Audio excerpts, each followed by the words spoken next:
Everyone, प्रत्येक विद्यालय में eco club for mission life का गठन किया गया है। साथ ही हमें उसका अभिलेखीकरण भी करना है। आइए देखते हैं हमें इसे कैसे लिखना है। सबसे पहले हम विद्यालय का विवरण लिख लेंगे, यथा विद्यालय का नाम, यूडाइस कोड, विकास क्षेत्र और जनपद का नाम। इसके बाद हमने इसका उद्देश्य लिखा है। Eco clubs for mission life का मुख्य उद्देश्य बच्चों में जीवन कौशल, नेतृत्व क्षमता का विकास करना तथा पर्यावरण संरक्षण हेतु उत्तरदायित्व की भावना का विकास करना। नेक्स्ट पेज पर eco club for mission life का गठन कॉलम के माध्यम से दर्शाया गया है। इसके कॉलम हैं क्रम संख्या, पद का नाम, नामित सदस्य का नाम और हस्ताक्षर। इको क्लब प्रभारी विद्यालय के प्रधानाध्यापक होंगे। इको क्लब प्रभारी एक हरित शिक्षक का चुनाव करेंगे, जो कि नोडल शिक्षक का भी काम करेंगे। एक अध्यापक को सहायक हरित शिक्षक के रूप में चुना जाएगा। इसके बाद क्लब कैप्टन को चुनेंगे, जो कि क्लब के छात्र सदस्यों में से ही एक होंगे। और विद्यालय में जितनी भी कक्षाएं हैं, हर एक कक्षा से एक छात्र को कक्षा समन्वयक के रूप में चुना जाएगा।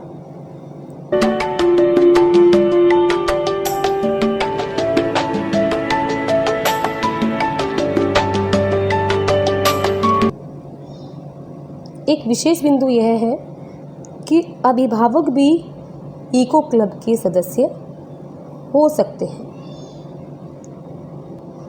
यह एक विशेष बिंदु है कि सभी छात्र, शिक्षक, स्टाफ के अन्य सदस्य तथा बच्चों के अभिभावक भी क्लब के सदस्य हो सकते हैं। नेक्स्ट पेज पर eco club for mission life के नामित सदस्यों के उत्तरदायित्व लिखे गए हैं। इको क्लब प्रभारी प्रधानाध्यापक के उत्तरदायित्व: नंबर 1, नोडल शिक्षक को नामित करना।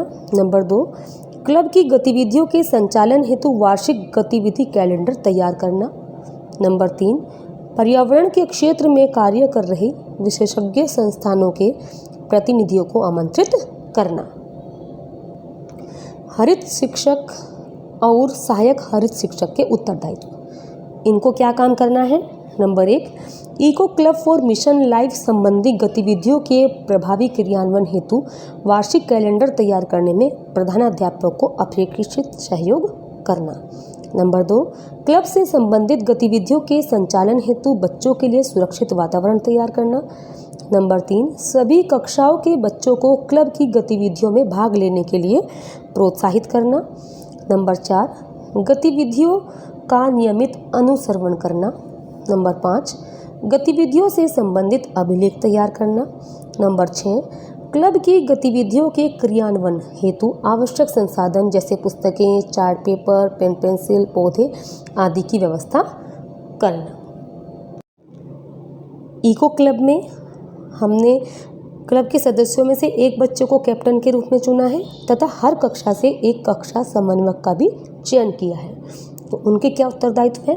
नंबर 1, कैप्टन तथा प्रत्येक कक्षा से चयनित एक कक्षा समन्वयक द्वारा सभी बच्चों को अधिक से अधिक संख्या में क्लब की गतिविधियों में प्रतिभाग करने हेतु प्रोत्साहित करना। नंबर 2, वार्षिक कैलेंडर के आधार पर क्लब की गतिविधियों के क्रियान्वयन में नोडल शिक्षक, जो कि हरित शिक्षक हैं, को सहयोग प्रदान करना। नंबर 3, कैप्टन द्वारा क्लब की गतिविधियों के क्रियान्वयन में बाल संसद अथवा मीना मंच के सदस्यों की सहभागिता के लिए भी समन्वय स्थापित करना। Eco club for mission life की जो गतिविधियां हैं वे हमें कब आयोजित करनी है? इको क्लब की गतिविधियां शनिवार सार्वजनिक अवकाश को छोड़कर के दिन शिक्षण अवधि के अंतिम 1 घंटे में आयोजित की जाएगी। जब हम eco club for mission life के अंतर्गत गतिविधियों का क्रियान्वयन करेंगे तो हमें बच्चों की सुरक्षा की दृष्टिगत भी कुछ रक्षा के उपाय करने होंगे। वे क्या हैं?